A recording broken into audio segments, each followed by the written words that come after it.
Hello, and it's your boy again, Peter, and today we will be talking about typhoid fever.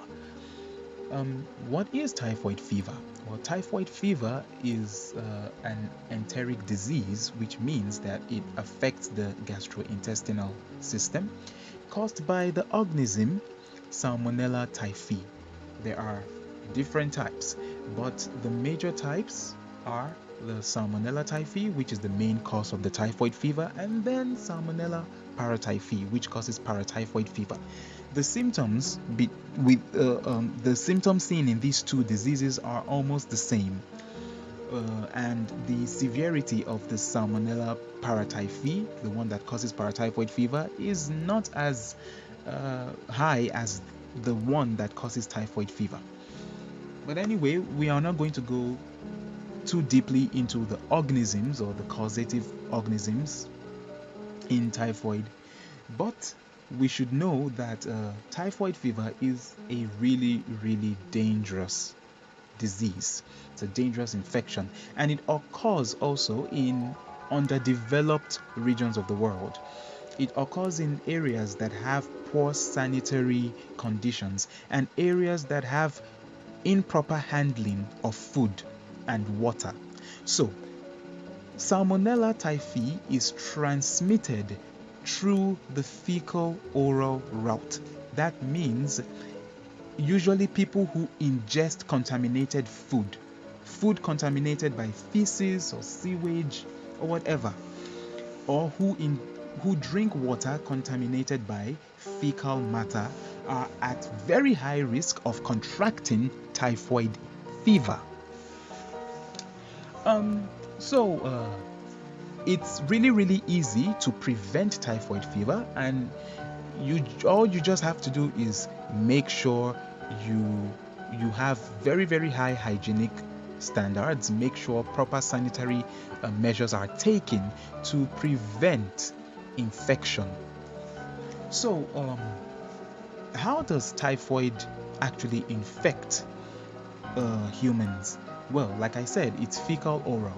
When people take improperly cooked food, when people take contaminated food, when you don't boil your food well, when you do not boil your food to the proper temperature, you are at high risk of getting not only typhoid but other gastrointestinal infections.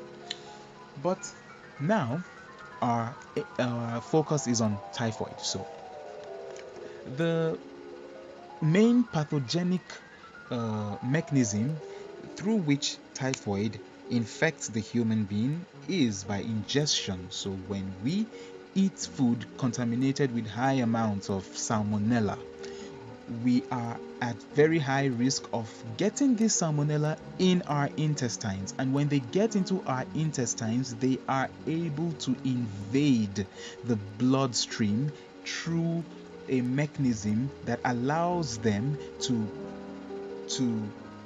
gain entry into the blood. And what they do is they go through the membranes of the intestine to get their way into the bloodstream and cause a lot of unfavorable symptoms. So, first of all, we are going to check the clinical features of typhoid. It actually has a 3-week span of different manifestations of disease if it's not properly treated.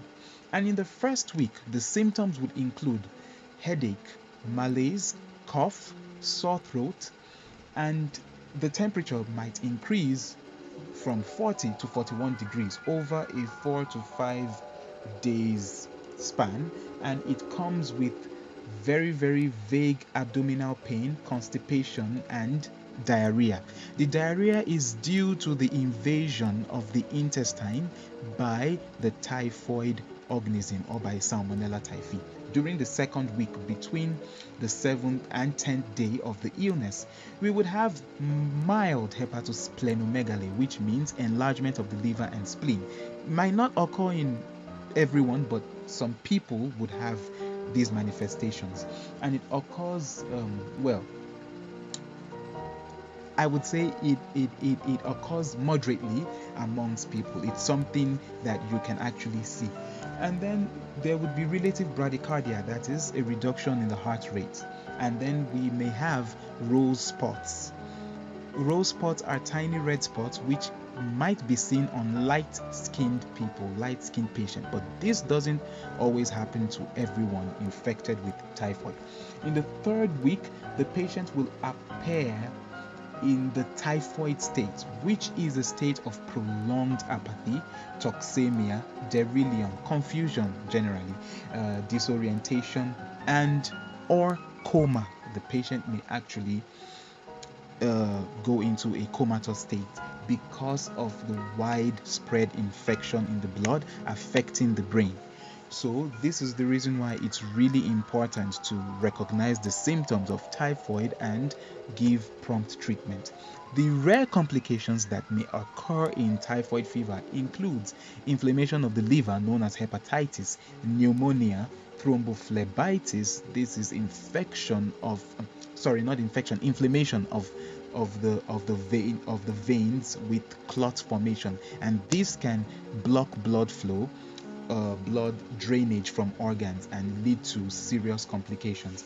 And myocarditis, which is the inflammation of the heart muscle.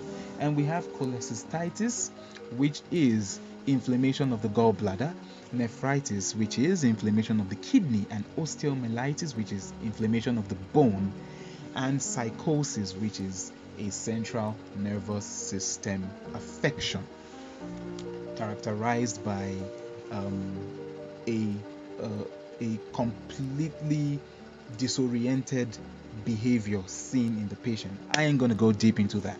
So anyway, these are the clinical features, these are the symptoms. So the next thing we have to know is, how does the typhoid actually do its work? Now, first of all, the patient ingests contaminated food or water containing high amount of Salmonella bacteria. Now, we have the acidic medium in the stomach, which also helps with destruction of bacteria. But when a bacteria has a way to evade acidic medium, and when the virulence of the bacteria, that the infectivity is very high, it could escape the acidic environment of the stomach and gain its way into the intestines.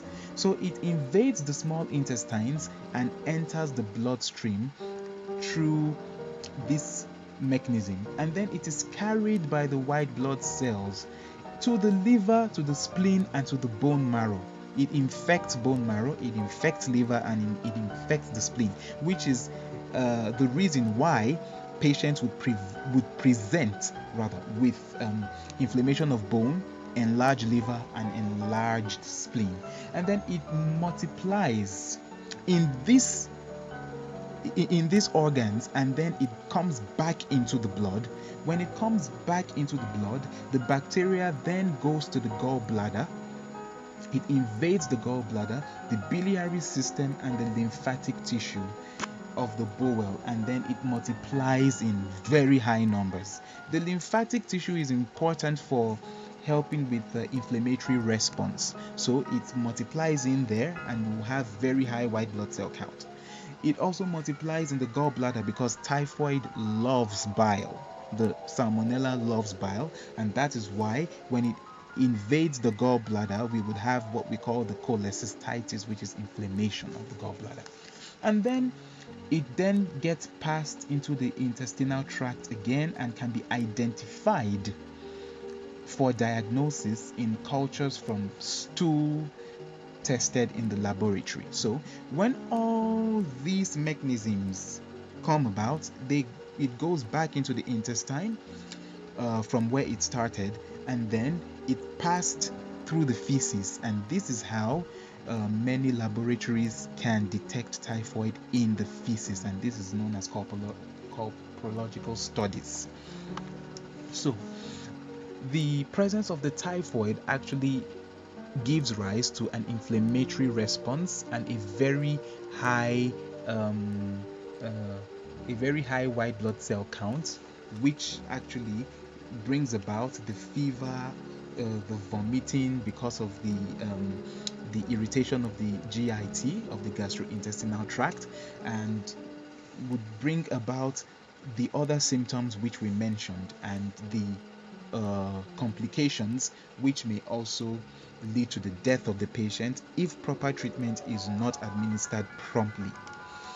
So, the treatment for typhoid is usually antibiotic therapy. Mostly the drugs of choice which can be used include ciprofloxacin. Ciprofloxacin is a fluoroquinolone, and it is used for between 1 to 2 weeks of treatment, 500 milligrams if I'm not mistaken.